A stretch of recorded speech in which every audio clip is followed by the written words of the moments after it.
Hey there, and welcome back to the mini weekend. Tonight we are coming at you with the NBA slash Timberwolves predictions preview.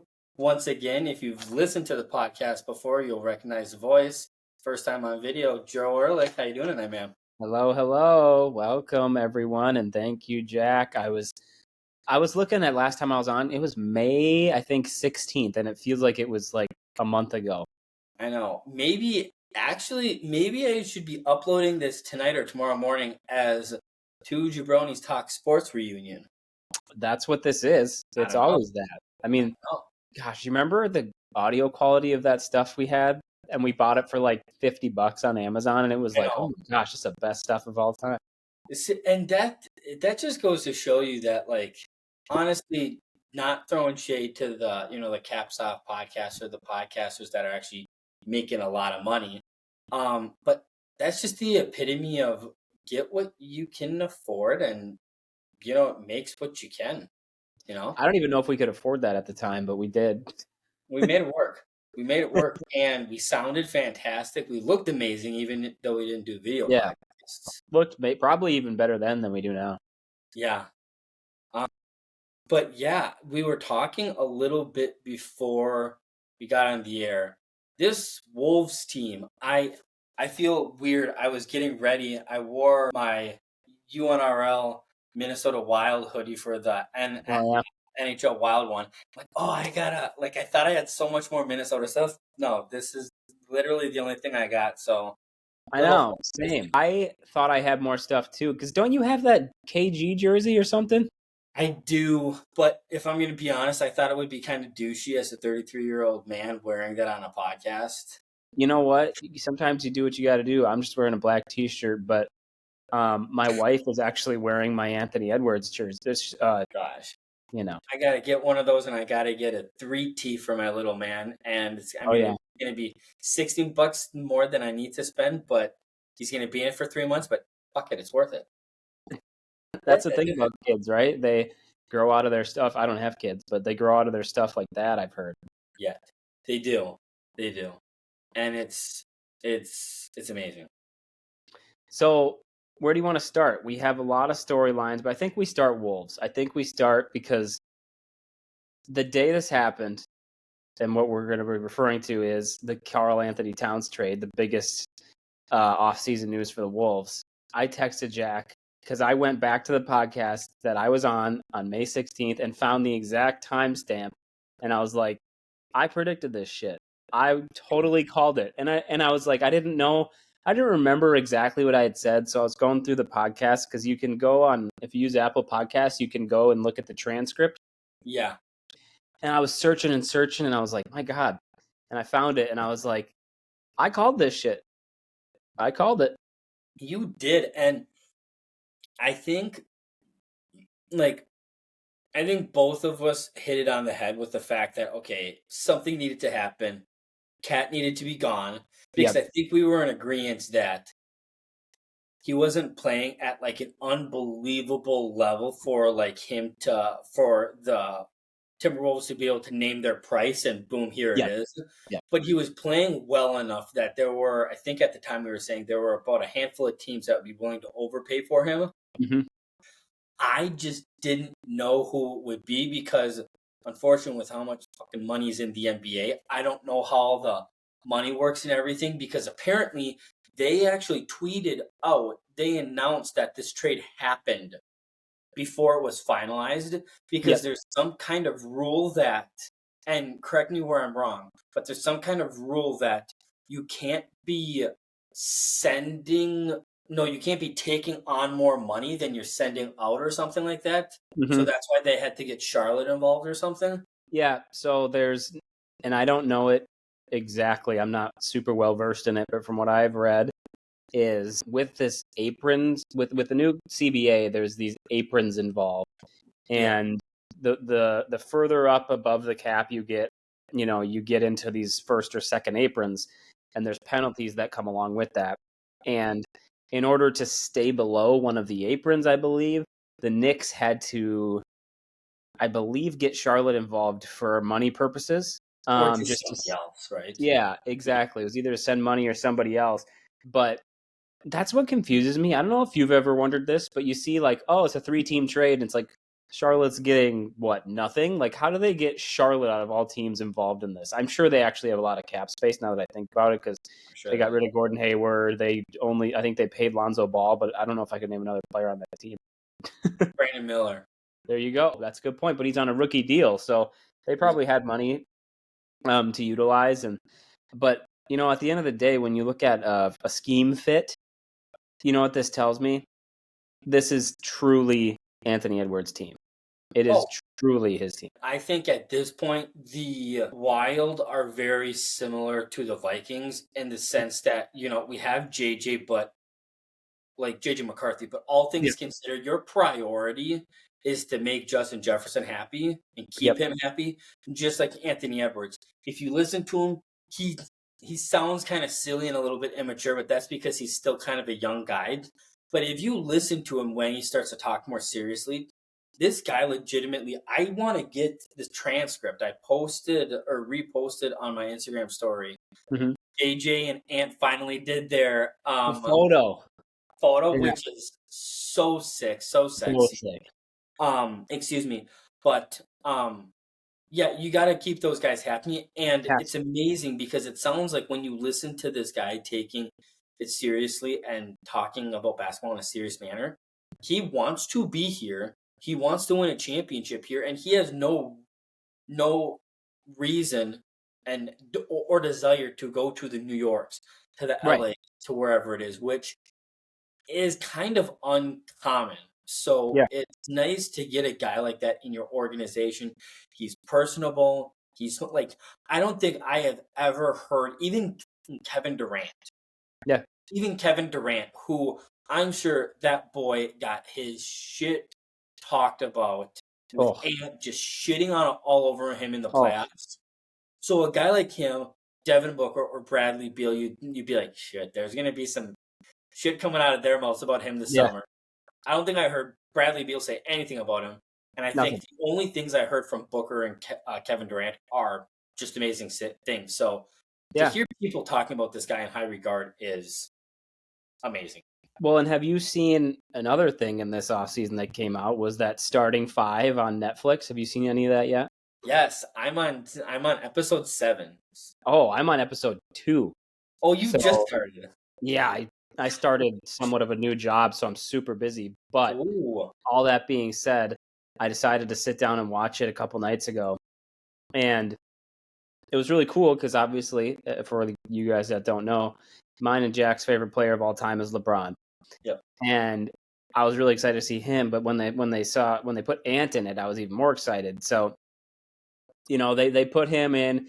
The first scene you see is like a blue Lamborghini backing out of his garage, and it's like, shit, you know who this is. I knew it was Minnesota right away. And he seems like, they show him at like Thanksgiving with his family, and he's not done playing video games yet, and he's just kind of like, he's still what, 22? He's immature, Yeah, admittedly. maybe 23, maybe. But yeah, but like you and I were doing that shit when we lived together. We were just fucking around and just whatever. But when he takes it seriously and he's in these interviews, like after games or how people talk about him, you never hear anybody say a bad word about him. Even his family, they're like, well, that's just Ant, but at the end of the day, he loves his family, he does this. And like, you don't hear that about, you brought up Kevin Durant. You don't really hear that about those guys. You kind of like, Oh, Kevin no. Durant's the kind of guy that takes everything personal. I remember when he won his first championship, he's like, well, I went to get some Taco Bell or something, and I thought people were going to recognize me. I'm this new guy. And he's like, nothing was different. And it's like, those are the guys that are living in their head, not living where they should be. And Ant is well grounded, I really think. No, I would agree. And I think you bring up a good point because I think there's that's a great point that you bring up because I think there's basketball players get portrayed in a bad light Mm-hmm. to casual basketball fans because my brother, who likes basketball kind of on a base level, he's always been a hockey guy and he watches, the Minnesota sports. But I always remember when LeBron won his first ring back in 2012. Yep, 2012. I remember one of the first conversations I had with my brother Dan after that. He's like, God, like how fucking cocky do you have to be? He's like, I know you love this guy, but he's like, how cocky do you have to be to when somebody's asking you, about, winning your first championship, and he's saying, it's about damn time. And I had to break it down for him and say, Yeah. yes, yeah, that definitely is cockiness.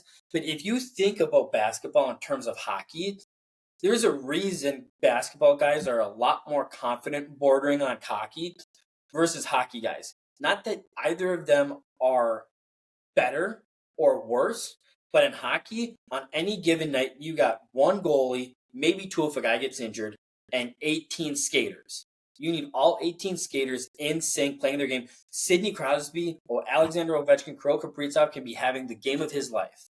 But if Yep. the other 19 skaters aren't doing shit, you're going to lose that game 11 times out of 10. In basketball, it is completely different. Look at Yes. the 2007 Cavaliers. You can have the best player on the planet or a top 10 player in the planet And the and a best bunch player of being Drew Gooden, you mean, right? At the time, yeah, Drew Gooden. Yeah.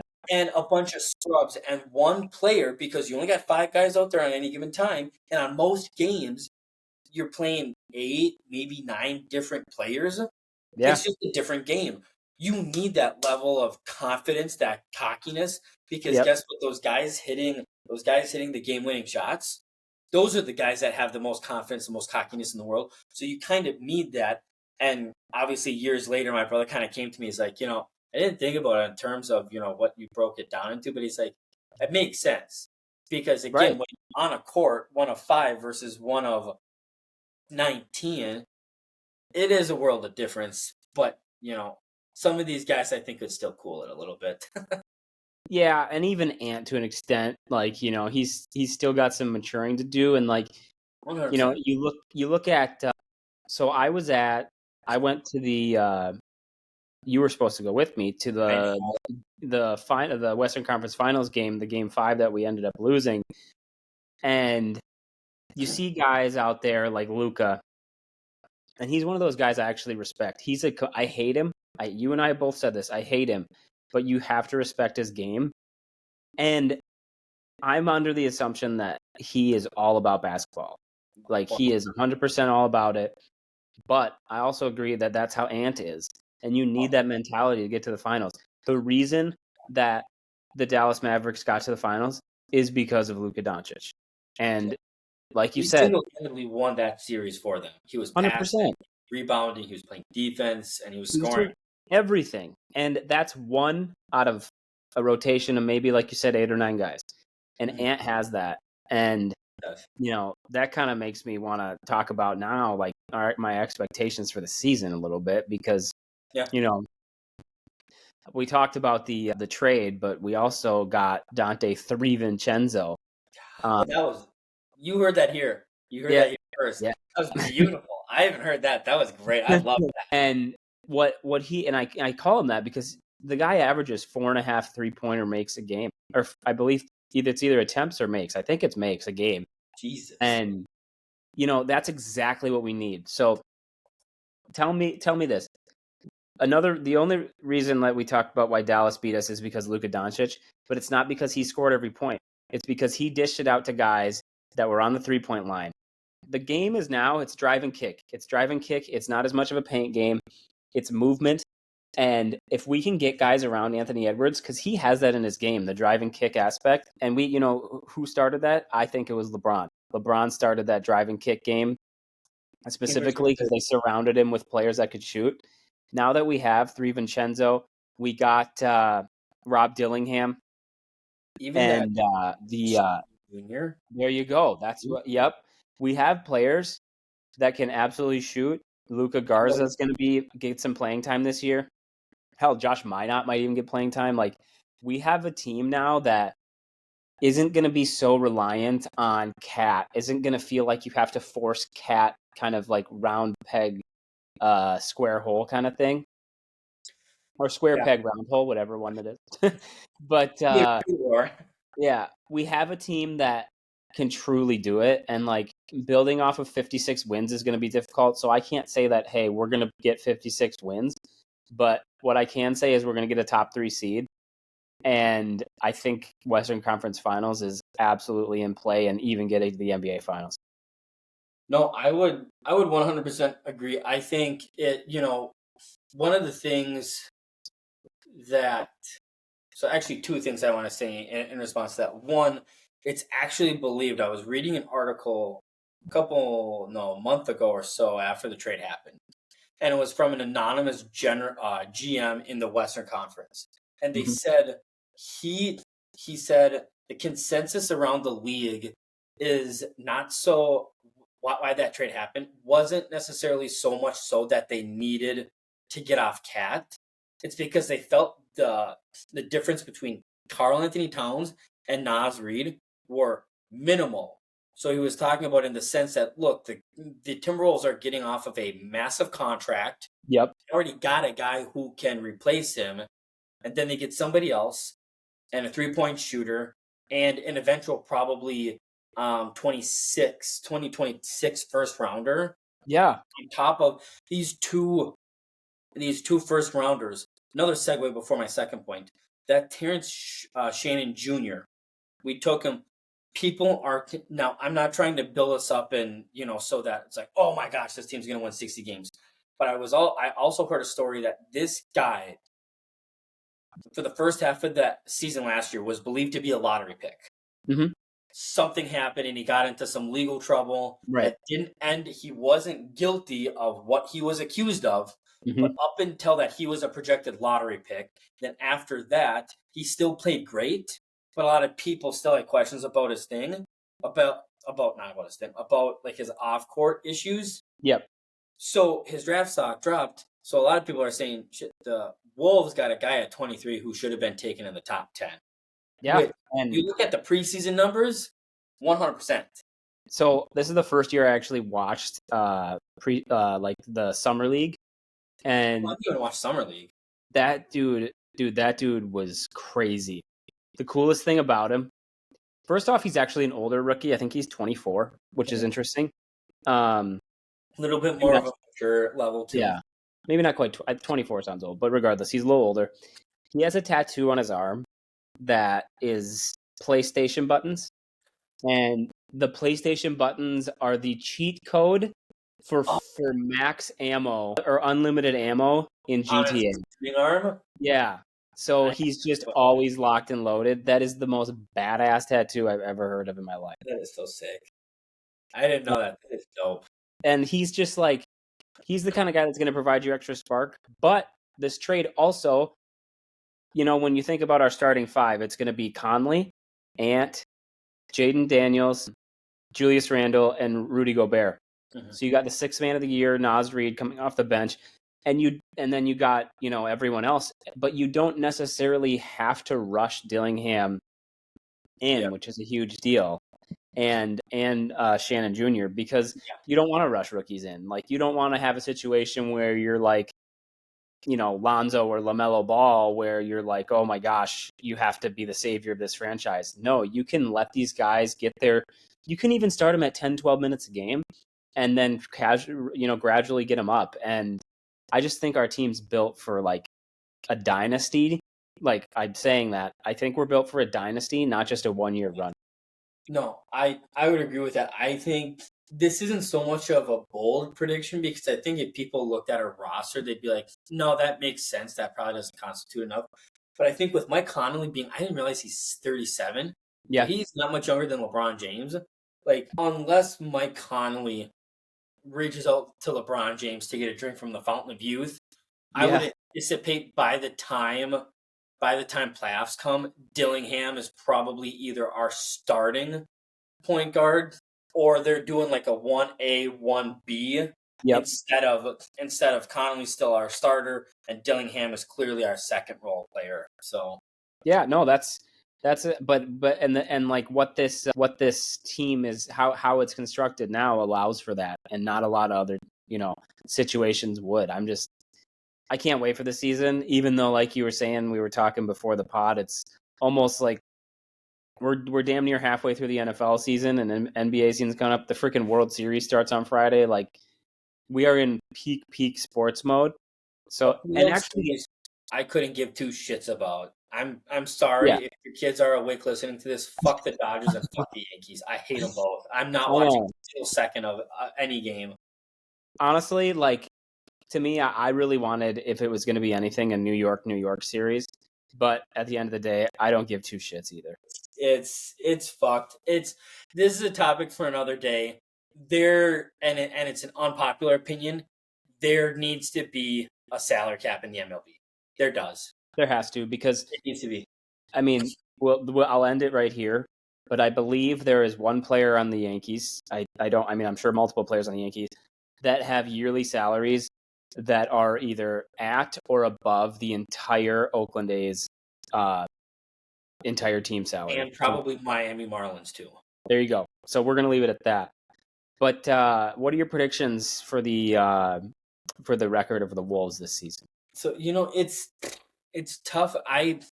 For NHL and NBA, I always have a hard time justifying being, oh, this team's gonna go 60-22. Yeah, So I don't really do like set numbers, but the one thing I will say is if I'm being completely honest with you, I am absolutely appalled that the ESPN projections projected this Minnesota Timberwolves team that I believe is better this upcoming season on paper than last year's team. They projected us to win 10 less games than we did last year. We won 56 games last year, and they pegged us to win 46 and a half. that is horseshit. I hadn't looked that up before this. That is absolute horseshit.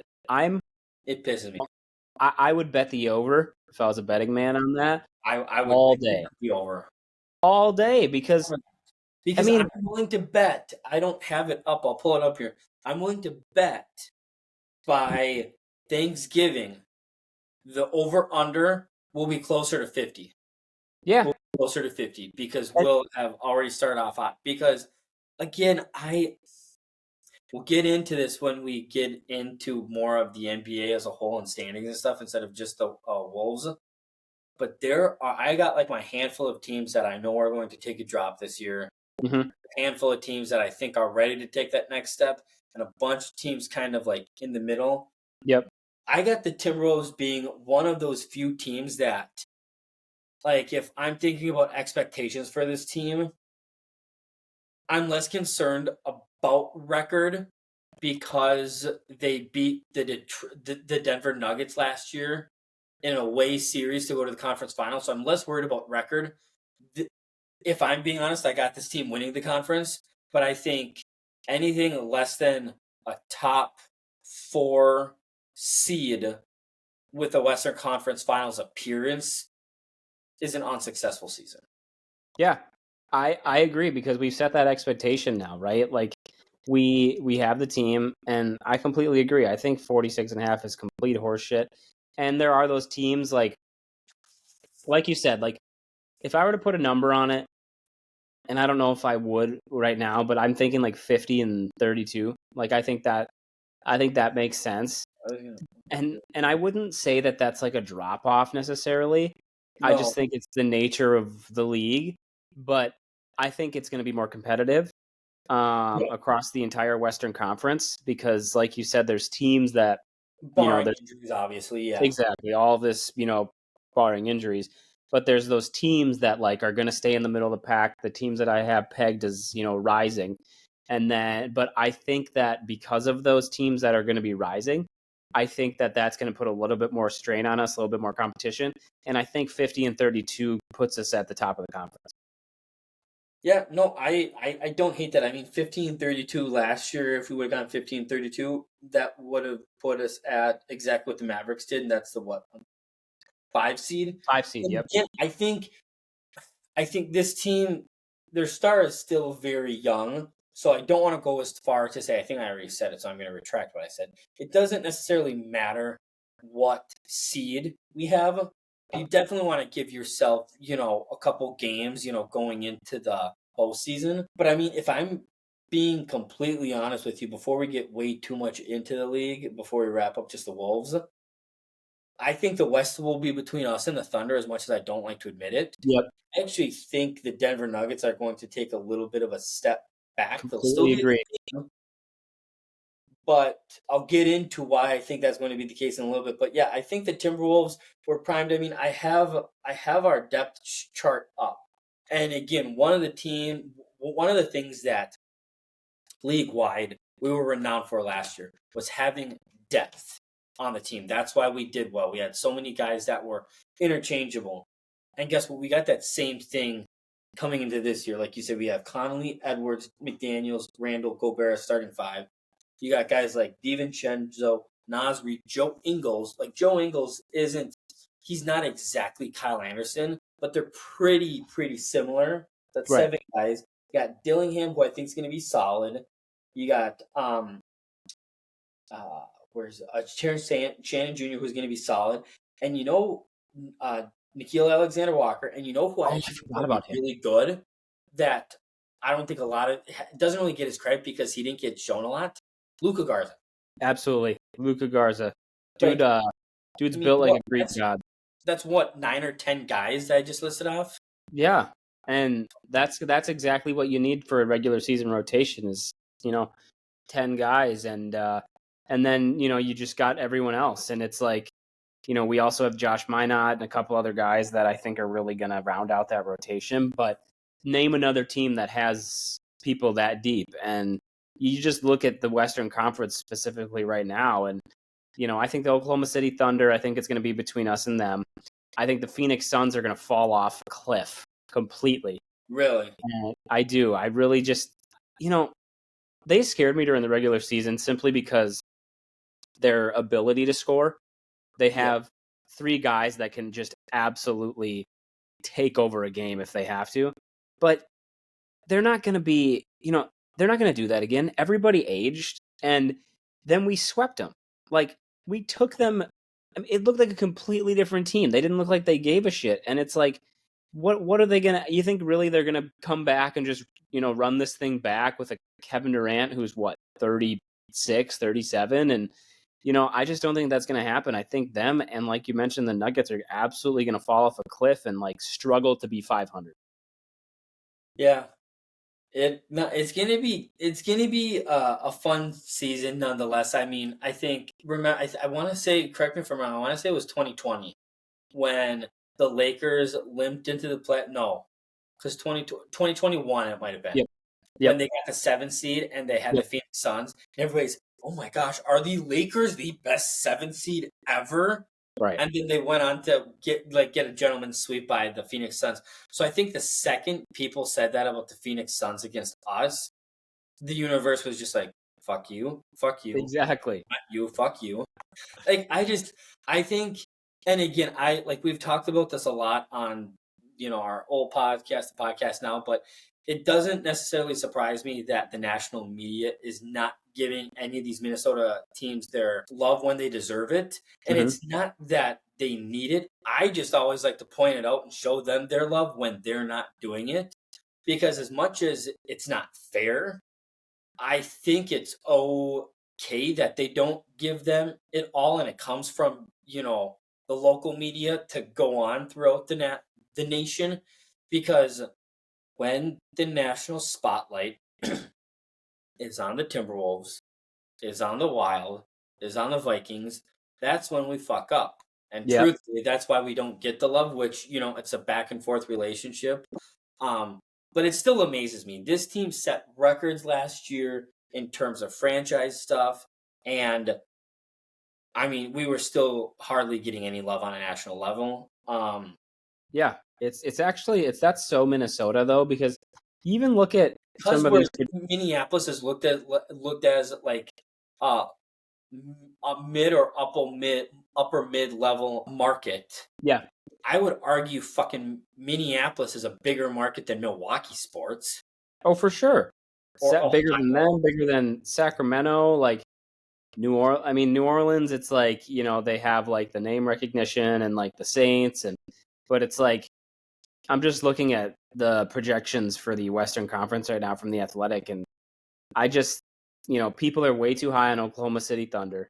Not way too high. I just think so. This guy, they have Western Still Conference. a They have very, Oklahoma. very young team, and if that team gets Exactly. one or two bad injuries, they could be just like anybody else, if they get one or two bad injuries, they could be hurting to just get into the play-in tournament. I agree. I mean, like, you look at Chet Holmgren, he, hurt his, I think it was a foot injury when he was a rookie. Then he comes out and balls out this last year. But, Dallas was able to beat them.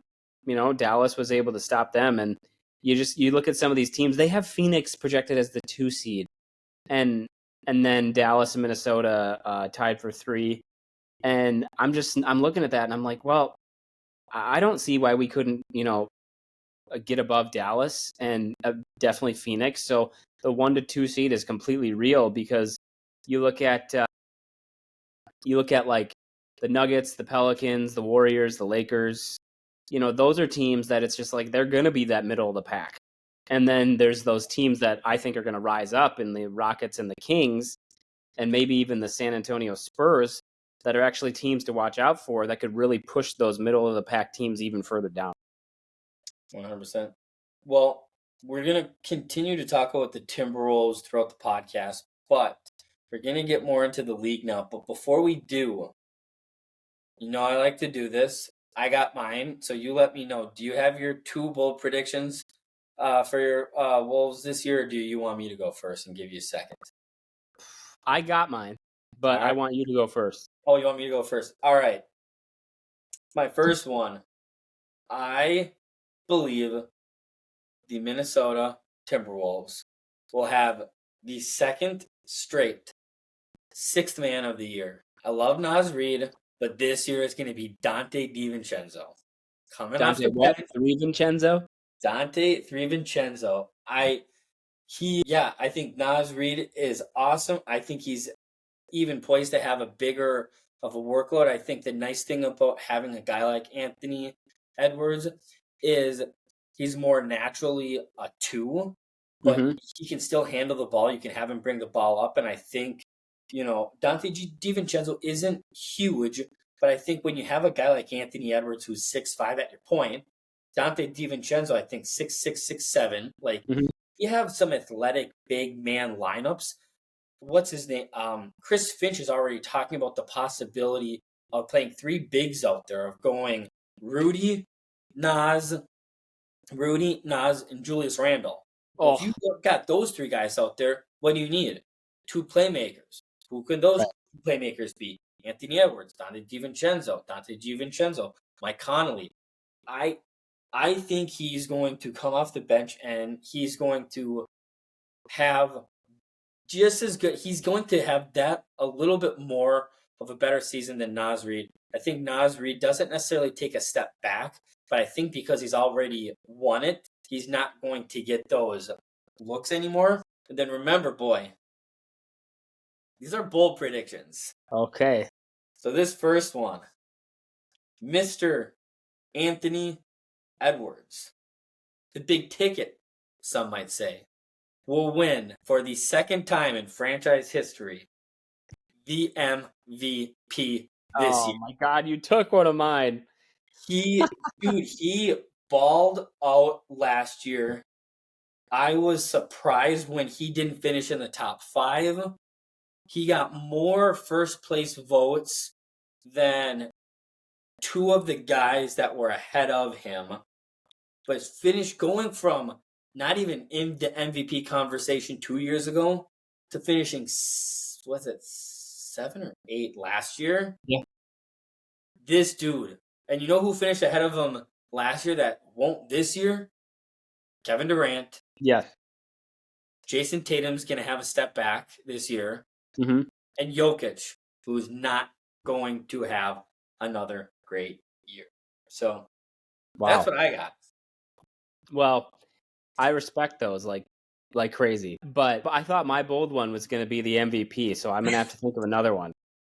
But my first one, first off, I have to mention something. When you brought up the 3 bigs, imagine this lineup. Ant at the point, DiVincenzo at the 2, Julius Randle at the 3 or Naz, and then you got Julius Randle, Naz, and Gobert. That's massive. And speed and shooting. I mean, I think people I think as a big man, and Karl Anthony Towns was like that too, Julius Randle is a fast big man. Yes. Both 100%. him I and think he's faster than Cat. both. I think Cat just doesn't try as much. Yeah, When Cat tries, he can be fast as fuck.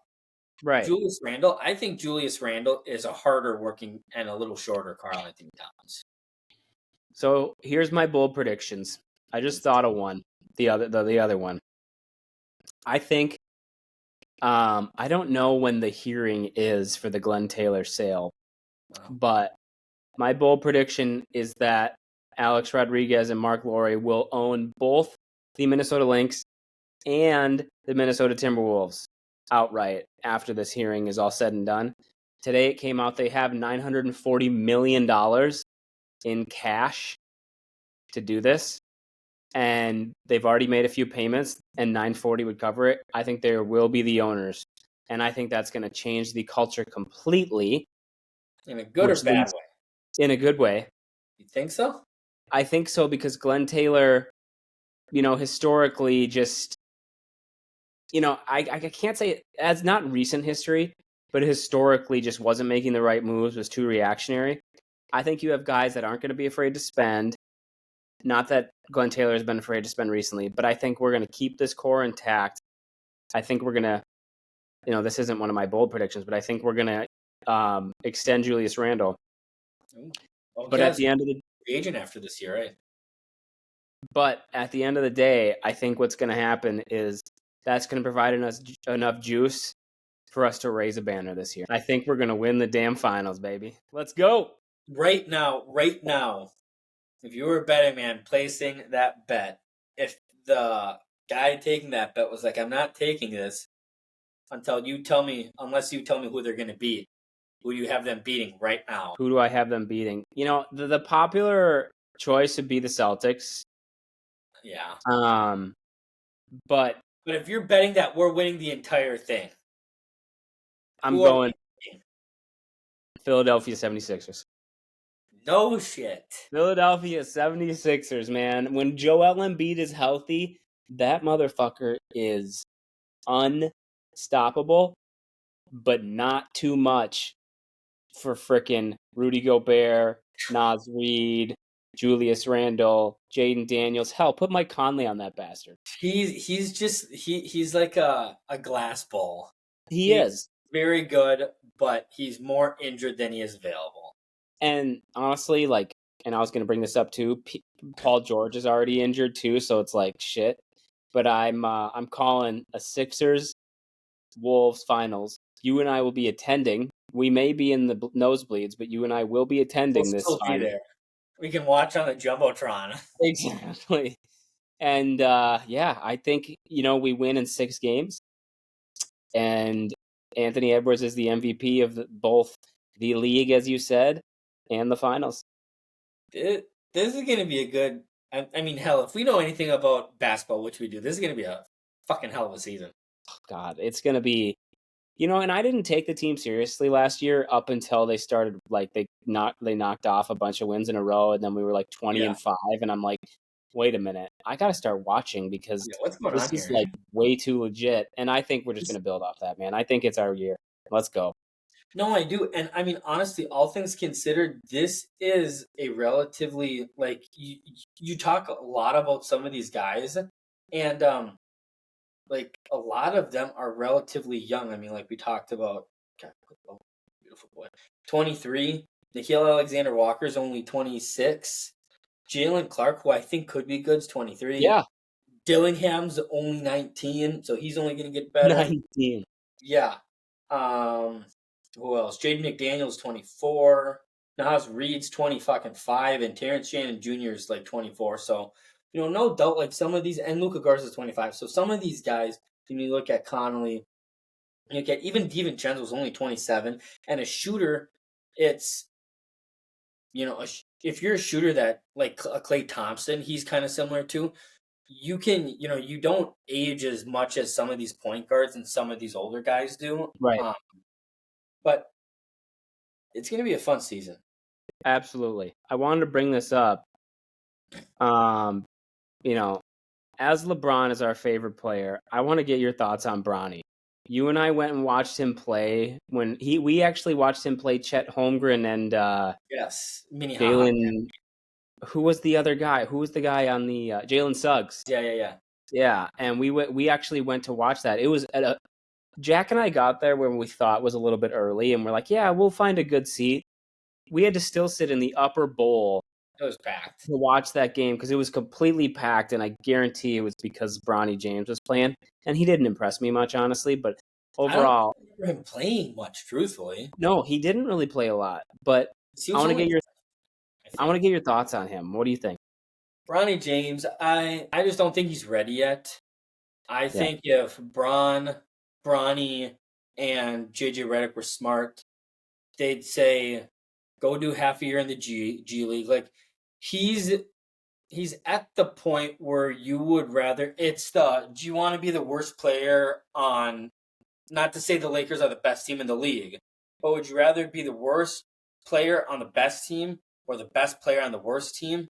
And I mhm. think it would, because this isn't college ball anymore. And Yeah, he looked decent at USC. decent. Didn't look incredible, but didn't look like dog shit. If I was LeBron, I probably would have I would have tried to convince him to stay for another year, Yeah, probably at USC. But bygones be bygones. I think it would benefit him to get his confidence up because, like we talked about earlier with LeBron James and with the confidence slash yeah, cockiness thing. I think it would be smart for him to do a year in the G League, like learn how to dominate. Again, his dad's LeBron James, so he'll be yeah. able to kind of come to practice as he pleases. Train with whoever he wants when he wants. But yeah, I don't see it. I don't see it. I know he's LeBron's kid. The additional thing I will say into this is everybody's like, "Oh, this is fucking, um, it's because he's LeBron's kid." Rah rah rah rah rah. It's what's the name for it? It's Nepotism. yeah, nepotism. It's Mm. like, okay, look, I get it, but it's like nepotism happens fucking everywhere. Look at the Dallas Everywhere. Cowboys. Yeah. Oh Look at my the God. Dallas fucking Cowboys. Jerry Look at the Jones' kids yeah. don't have any experience outside of college, and every single one of his kids has a top level position in that organization. And truthfully, that might be why that organization fucking sucks donkey dick. Quite It's a good point. I mean, it happens all the time. You look at Zimmer's kid was like, you know, half D like was the DC on our team when we when Zimmer coached here. You look at Belichick's kids having on his coaching staff with the Patriots. I mean, shit, it happens all over the place. And I It think happens in corporations. It happens in day-to-day 9 to 5 exactly. jobs in law firms and everywhere. So I think people are blowing it a little out of proportion. I get it's the NBA. It's not the local law firm. But at the same time, I think people have to start worrying about their own lives and Yeah, not nitpicking, what the Lakers do because quite frankly, they lost out on DeMar DeRozan yeah, and that team didn't get any better. They only got older. I think that Dalton Keish could be good, but I think unless yeah. something happens at the trade deadline, I think the best case scenario for the Lakers is getting into the play-in again and hoping for a favorable matchup against a 2 or maybe 3 seed. Yeah, Because I I think just so too. I think mean, that's better. it's just it's tough. You know, LeBron's getting older, and like when you a LeBron team historically, obviously the ball runs through him, but when it's a guy like that, injuries have started to stack up. You know, he was always this like invincible man, and now it's like shit, dude. You're gonna be what 40 this year? Like, it's tough. But my thoughts on Bronny are, Yeah, I what do you just think? don't think he's good. I don't think No. he's good at all. It wouldn't have been the worst thing in the world if he did 3 years at USC. Like, just get some Honestly, like experience because it that's what some seems of these like guys do. seriously. Like you don't need to be one and done, but to the point like of the nepotism thing, like I think he got drafted by the Lakers, and there was even a report that came out that the Warriors were thinking about drafting him at 52 but wanted to respect LeBron's wishes, and it's like, well, no shit, LeBron wants to play with his kid. Like I would want to play with my kid if I was an NBA player. Like I get it, right? But it's like at what cost? Yeah, I know. And it's like you're gonna have all the media on you, and you're gonna what? Go freaking 42-42 and get in the play-in tournament and hope to make playoffs. Like Bronny's not adding anything to that team, No. and I think he needs to go to the G League. I think he averaged 4 points a game at USC. Granted, This is another thing that I actually had forgotten about until just now. He had his whole cardiac arrest situation. Like the dude's heart stopped. Like that's Yeah. not good. And I think they They got talk that figured about out. that a little bit in just a heads up too. They talk about that a little bit. I can't remember what episode it was, and I won't say much more than this, but they do Yeah, talk about that in starting starting. five. Yeah. That's good to know because I'm curious more about that. But it's like the guy needs to develop more. He's just a kid still, obviously, like a lot of these guys are. But he just doesn't he doesn't strike me as like. I think his expectations are also unfair, just like MJ's kids. It's like they have the genes. It's like, well, you know what, like. No one's going to be the next LeBron, even if they're, his No. kids. Like it is what it is. But, I think, I just think it won't even be cool to me because it'll feel so forced when they're on the floor together. It's Yeah. like, if he was good, it'd be different, but it's like they're just going to force it and then they'll send him down to the G League because the G League season doesn't even start for another 2 weeks. Oh, really? Yeah. Well, so maybe you keep him on the bench as a 15th, 14th man, and you put him in garbage time one of these games. But I don't know. I think anybody saying it's nepotism, yeah, it is. Guess what? Nepotism happens literally Yeah. fucking everywhere. And quite frankly, a lot of these people that might be butthurt about it are probably upset because they've been fucked by nepotism too. So it's like, Yeah, it's guess true. what? It happens, and especially in fucking basketball. Like again, there's so much pressure. You just said too on MJ's kids. There's so much pressure. Like if Sidney Crosby ever fucking has kids, there's gonna be pressure on them Right. too. It's hey, just because my dad's a great hockey player doesn't make me a good hockey player. I might not even want to play hockey. It's just like Right. these guys are their own guys. But unfortunately, in sports, if you have a last name, you are a little bit more attractive to these organizations Hmm. because I think, and I can't believe I just thought of this or just remembered it too. But you think about it in terms of professional sports, why do you draft guys or why do you go after free agents? Well, it's because of two things. One, their talent, but two, how they present themselves. How many Yeah. times have we heard Terrence Shannon Jr.? How many times have we heard, gosh, this guy's a fucking amazing talent, like LeBron James level talent? He's been arrested 5 times. Yeah. Well, no, he's just been detained. He's never been charged. It's like, what kind of person is he off the court? But Right. I think a lot of the times when you see the, Bryce James, when you see the something Gretzky, the something Iginlas, like you tend to go towards them because they grew up in that atmosphere. They've been there, done that. They know what it's all about, so they have that extra thing. Pedigree. Those Yeah. are players that you probably don't have to worry about off court issues with because they've been through it with their entire life. But in some instances, hey, they're great off the court, not so good on the court. So it's like, well, Yeah. at what cost? I will say this though, another thing that actually that's a really good point. Part of the reason they say Mahomes is so good and like was so ready for the league is because his dad was actually a pitcher in the majors, so he kind of grew up in that world, and Yeah. like it's like you just kind of like see that stuff, and I think that'll actually serve Bronny really well. Yeah. Like he'll fit in. Like he's gonna have no problem being one of the guys, being part of the team, even though people give him shit because it's like, oh, daddy got you here, but who Oh, gives yeah. a shit about that? Like, you know, he's there, and just let him earn his spot. But I just don't think he's gonna be very good. But it'll be interesting to say the least. I guess I don't want to even say it'll be cool. It'll just be interesting to see. Yeah, no, it will be interesting. I'm interested to see what that Lakers team can do because LeBron is still at last year at 39. He was one of what, like 10 players that averaged over 25 points, Yeah, over 5 assists, no, over 6 assists and 5 rebounds. So the dude's still playing at an elite level. absolutely elite. His teams just aren't winning because unfortunately his second best player is like I talked about with Joel Embiid. He's a glass rhino, a glass whatever big animal. Yeah, Like the guy can get you Kevin Love. He can get you 30 points, 30 rebounds, but he can also be out for 21 games straight too. So it's like, what are you going to get from him? What are you going to get from Austin Rivers or Austin Reeves? Like, what are you going to get from some of these role players? Um, so I mean, yeah, just from that for me, this is how my Western Conference looks. I got Minnesota in the 1 spot. hmm I got Oklahoma City in the 2, and then this is when it starts to get interesting for me. So in terms of divisions, I think there are only two divisions in the league that before games tipped off tonight, it is this team's division to lose. And that's the Miami Heat and the Boston Celtics. Yeah. Everything else is pretty much up for grabs. You can kind of make the case for two or three teams to win it. Fortunately for the Southwest, I think if Ja can stay healthy and not get into trouble off the Not court. hold guns, maybe. Not have guns in videos and that stuff. Exactly. And this is one of my teams. This is kind of a bold prediction. Dallas, everybody's high on Dallas because they got Klay Thompson. I think by them getting Klay Thompson, they got worse.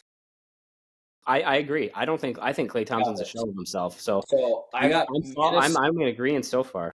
So I got Memphis in my 3 spot. I kind of went back and forth between Dallas just because Luka's there, but with Klay there, he's going to be told he's got to limit his shots, and Clay's got to get it. But Clay's just not the shooter anymore. He was 0 for 9 in the preseason, and that's a piece of what they're going to get this year. Then I got Denver in the 4 spot. Denver's kind of in a precarious spot here with what's his name? Malone, Karl Malone? No, yeah, Malone. Mike Malone. Mike Malone. Mike Malone. Right? Michael Malone. He doesn't want to be called Mike. Sorry, Mike. But Michael Malone, he's in an interesting position here because I wrote it down.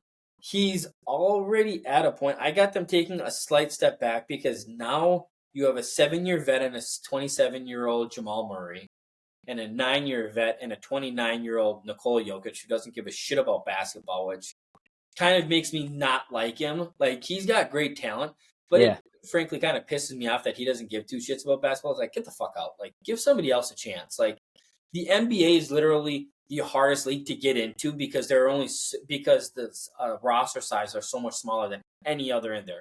Let somebody else that actually that gives a shit. That was a small rant I have about Jokic.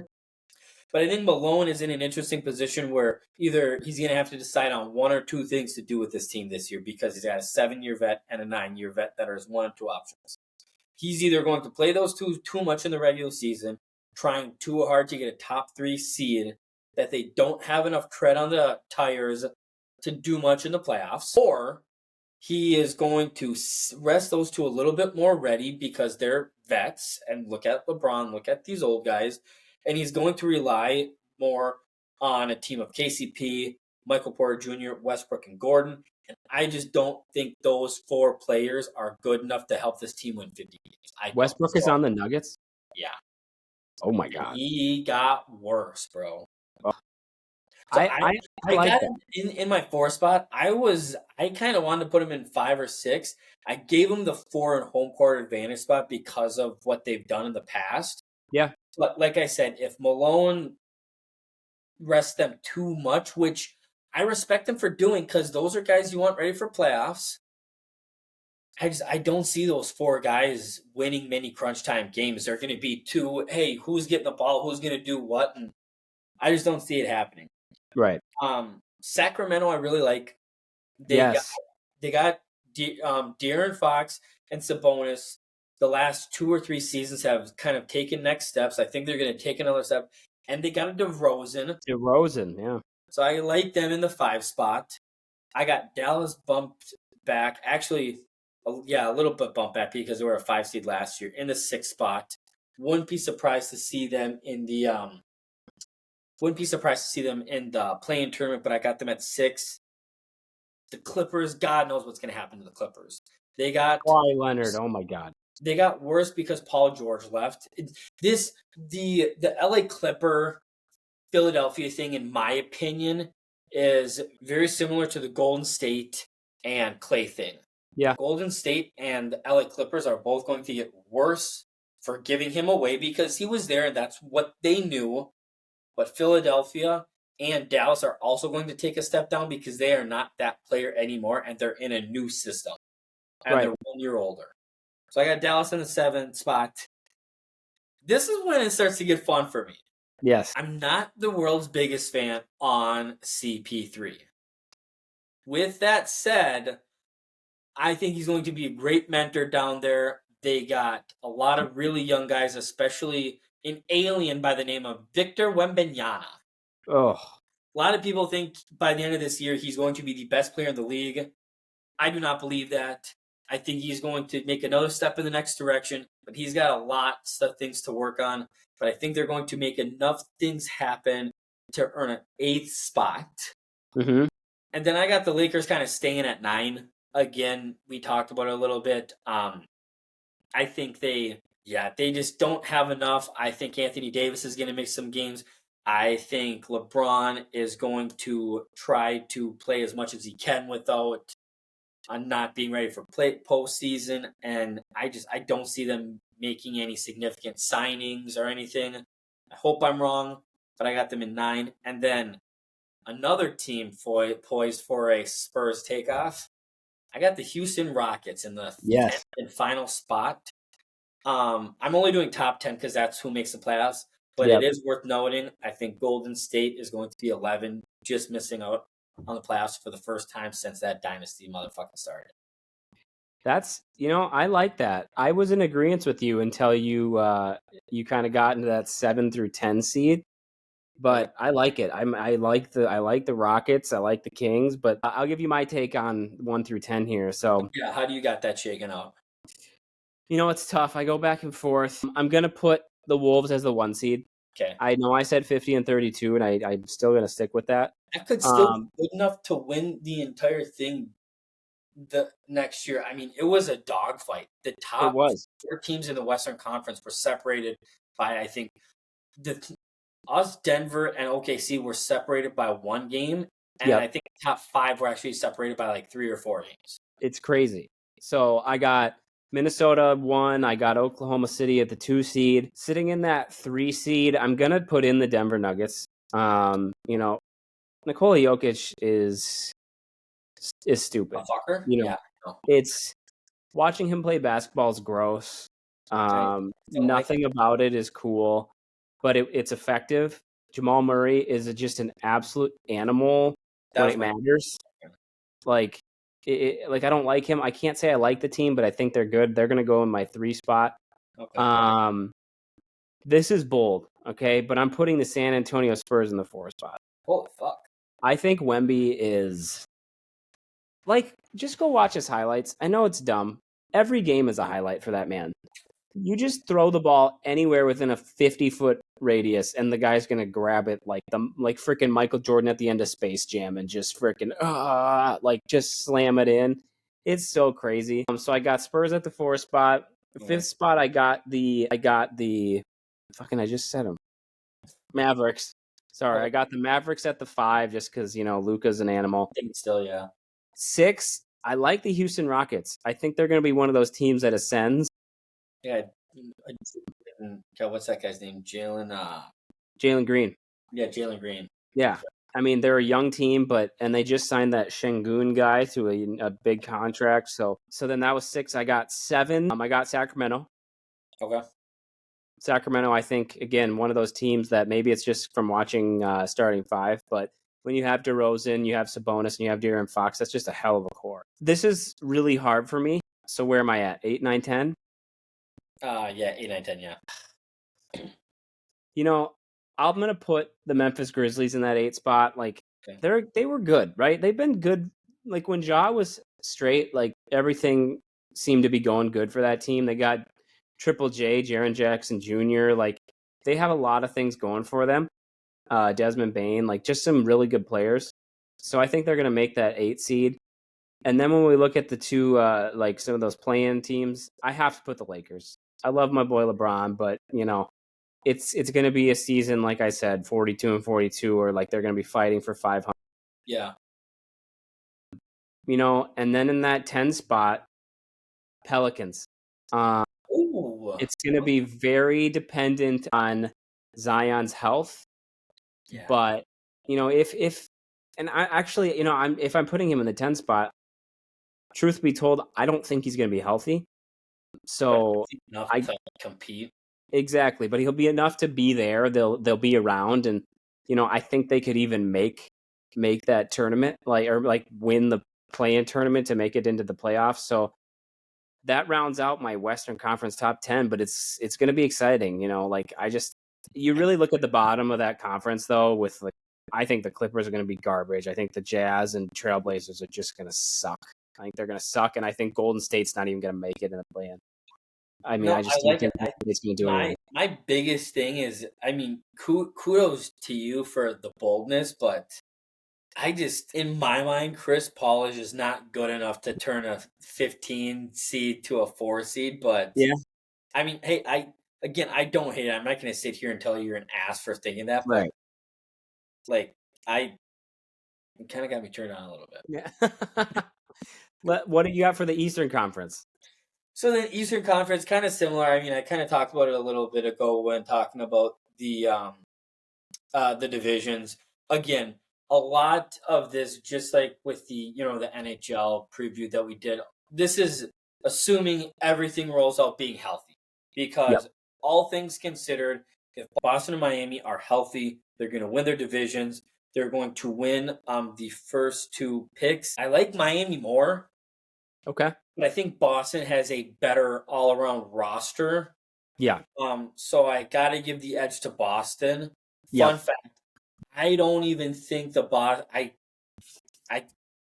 not going to say who because I don't know, but Boston's not even going to make it to the finals this upcoming year. Okay. I don't Okay. think they will. I just going back to back is tough. If you go back and watch the 2013 Miami Heat back to back like documentary on them, you hear LeBron James, Dwayne Wade, Chris Bosh, even some of those role players talking about that was the hardest year of their life. Yes. I don't think casual fans or serious fans really realize how difficult it is to go back to back in any sport. So I don't think Boston's even going to make it to the conference final or the NBA finals. But I got Boston in the 1 seed, and I got Miami in the 2 seed, assuming they're both healthy. And then this is where it gets fun for me. Well, You because the know, East is so bad. If you look at the teams, they're so fucking bad. I think yeah, but I think the East is very Boston and Miami, and then everybody else. Yeah. Which doesn't mean they're bad. It just means there's like there's like 3 tiers of teams within the top 8, even 7. Whereas in the Western Conference, you have like the top 4 or 5, and then maybe the rest of them. Falls off a little. Yeah. But you know who is very similar to Anthony Edwards, in my opinion, who was the second youngest player on Team USA this summer that won gold medal?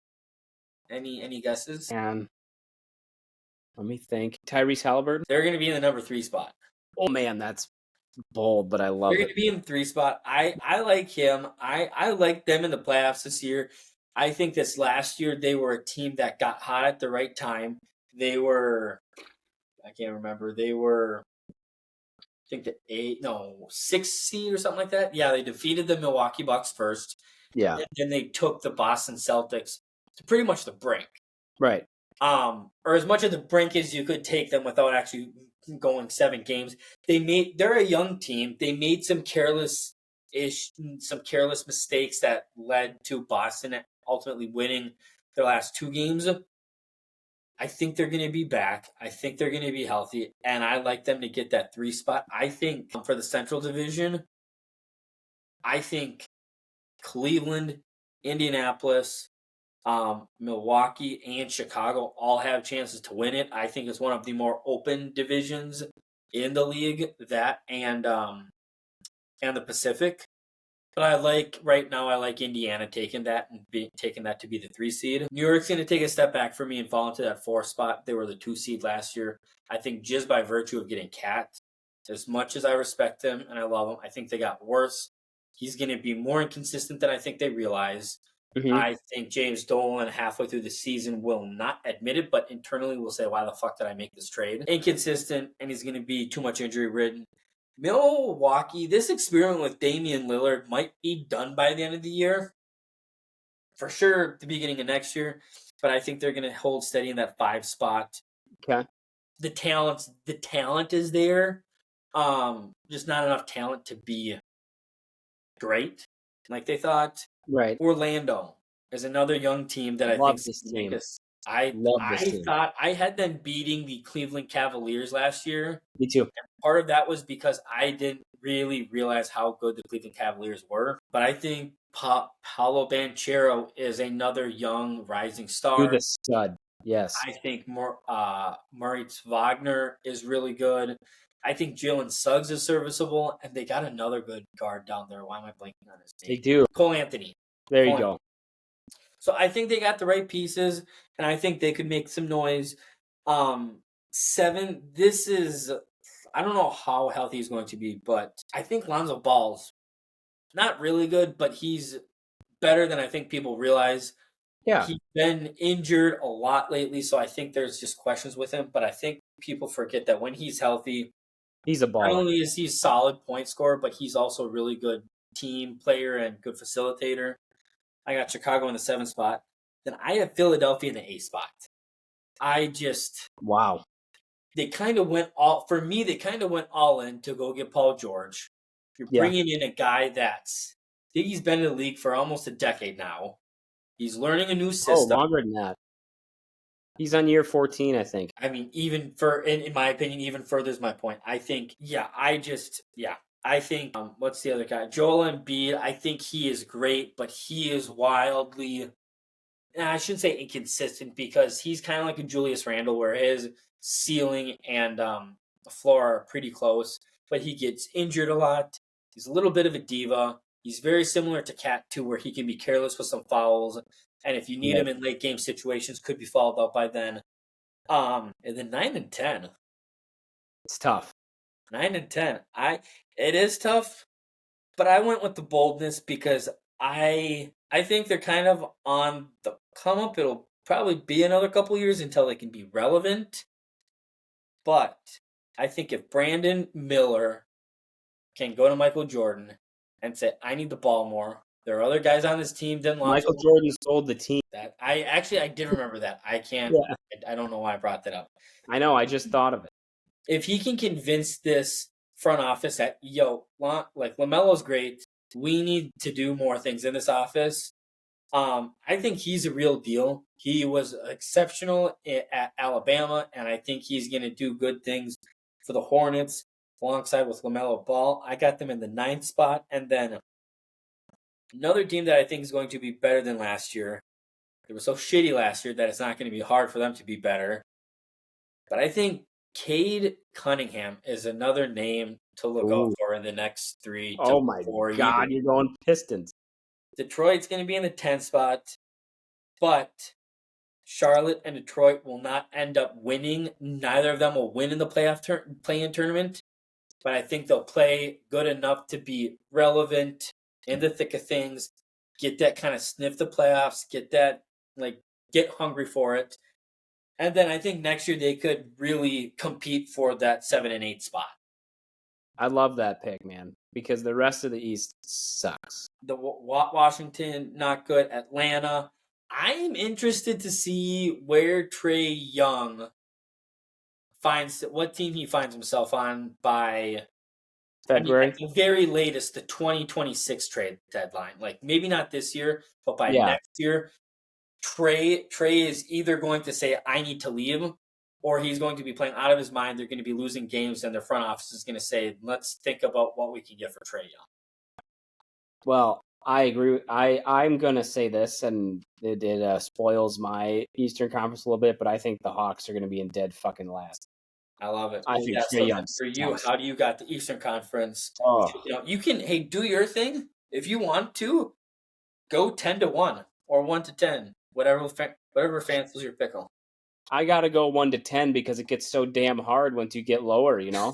I think the top couple are kind of easy for me. Yeah.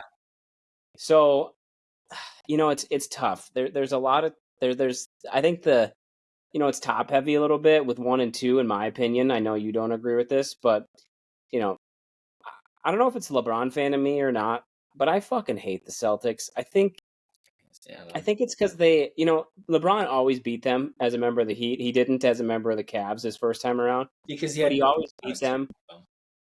His first finals in 2012, they were down 2-3 in Boston, and He went 45, 15, and 5, 19 to 26 shooting, and just absolutely crushed the Celtics single-handedly. There's this picture of him where it looks like he's just like the most locked in you've ever seen a person to anything.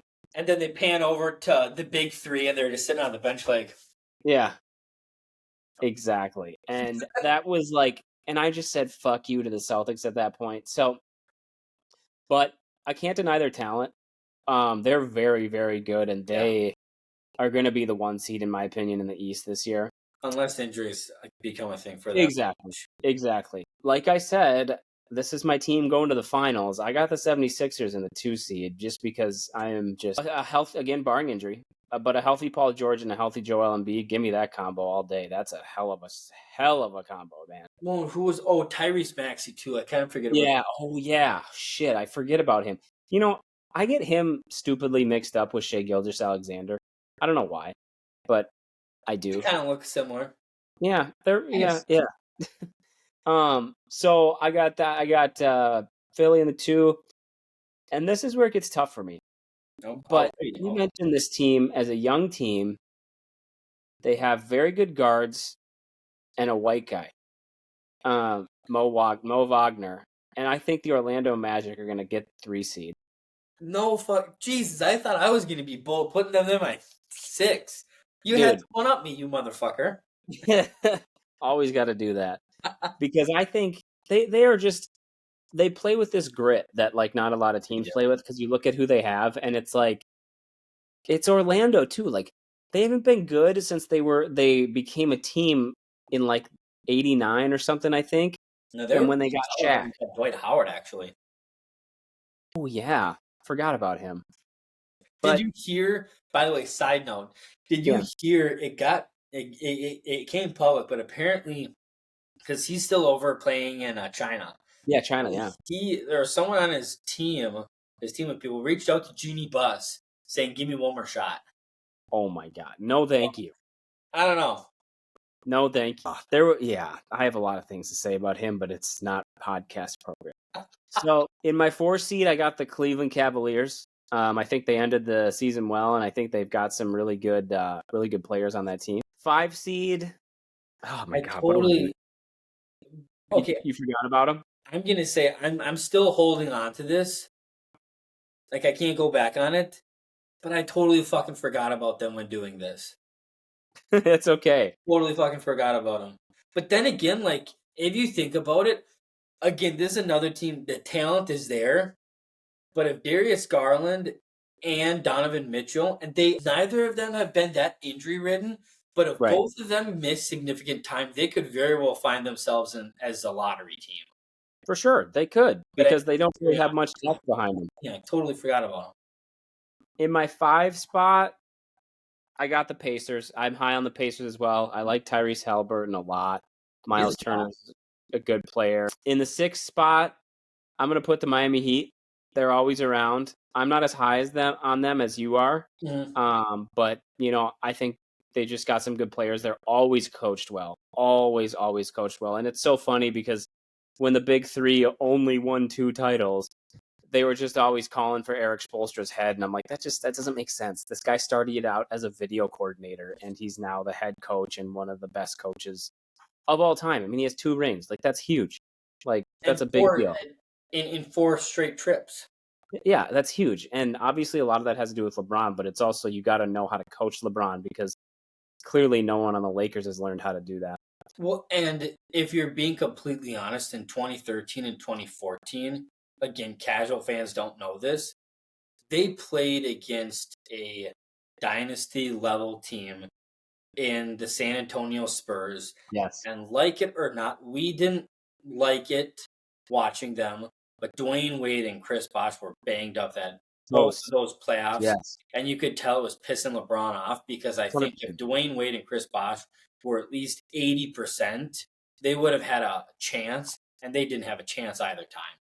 Well, I feel like I've told you this before, but... Or no, in 14, sorry, not 13. Yeah, in 14, that San Antonio team, I'll go to my grave saying this, that's the best basketball team I've ever seen in my life. Yeah. That is the best... People say the Warriors... Would you take them over the 2017 Golden State Warriors? Really? I would. Yes, because Tim Duncan was still amazing. God, They had my boy Tiago Splitter. No, but Danny, the way they move that ball with with Parker and Ginobili and a really young Danny Green and super young Kawhi, like, oh man, that was so fun to watch. And it was yeah. just like, oh, I love that team. And And I they were hated them, but they were so fun. no, they were well, and they were throwing up. Steph Curry led Golden State Warriors amounts of threes before he was even doing it. Yeah, totally agree. I mean, It was I mean, great. I would have to go back and fact check myself, but I want to say in 2014 when they beat the Heat, they had to have been averaging, and this wasn't popular yet, so it was kind of crazy, but they had to have been averaging at least 23 pointers attempted, and had to have Yeah. made probably at least 13 or 14 of them a game too. Oh, for sure. It was insane. It was like everything that Danny Green shot would go in. It was insane. So I got 8, 9, 10 here, and it's a toss up for me, but I'm gonna be a little bold here. I'm gonna throw the Charlotte Hornets in You that 8th haven't. So seed. you had Oh, I didn't do 7? no. I'm just kind of blanking. Oh, You had Boston, Philly, Orlando. Who'd you have before Cleveland. again? I had Cleveland, Cleveland, and then I had Indiana, Indiana 5. That's right. and then Miami. So I have 7, 8, 9, 10. Okay. So Miami was 6. Okay, got it. Okay, 7. Yep. Let's hear it. Sorry. 7. So 7. I'm gonna go the Knicks just because Okay. I still think they're gonna be good. Like, even Wow, though they lost that's a drop. DiVincenzo, they got Cat, who's we were shitting on Cat, not really shitting on him, but like he's a good player. Yeah. He's a solid player, and he did not though. And I will say this on every podcast that we talk basketball. He did not change the game of basketball. He's not going to go down as a guy that was like evolutionary to the game. He No. didn't do that. He's just a big guy that could shoot. Good job. There's Yeah. a lot That's a great point. There are a lot of guys that can do that. of so, and then I got in the 8th spot. I got the Charlotte Hornets, and then 9, 10. I don't know what your thoughts are on the Bucks, but I don't like them. I don't know. I don't like the Bucks. I think Chris Giannis Middleton is. still there? What's that? Is Chris Middleton still there? Yeah, he is. Yeah, he's not going to start the season though. He's hurt. Because I was gonna say I felt like he was a non-factor last year. 100%. And like, I just think that they're not that good. I think Giannis is fine, but I don't even think. I think they're going to be in the play-in, in the 9 seed. And then I'm going to roll with you, man. I'm throwing in that Detroit team. I like it. I'm Hey, throwing in that Detroit team as my 10 seed. I like it. Going back to the Bucks real quick though, I think. Tell me how you feel about this statement. After Giannis Antetokounmpo won a championship, he turned into a diva. He did, 100%. And he wasn't like that before. Wasn't He was actually. this guy. He was was this this skinny star. dude. Yeah. And he like cared so much because then I think he gained 30 pounds of muscle in one offseason and Yeah, just I got do. freaking jacked. And now he's like, he's presents himself as this calm, cool, collected guy that's, oh, I'm learning from these losses. There's no such thing as a failure. Yeah. But dude, all you're doing is failing. And I think Dame time is over. I think that clock the battery's out on that clock. People forget how old that guy is. He was They do. forever. And the biggest thing they forget is he can't play defense. He can't play defense. That's right. I kind of forget that. I kind of compared him and Steph Curry. Like, Steph Curry's great. Yeah. He will, opposite of Karl Anthony Towns, he will go down as, this guy that made the 3-point ball what it is. He was pulling up. Kids want to be him. Stuff. He can't play defense. I mean, you go back to that 2016 championship by the Cavs. You know why they won that game?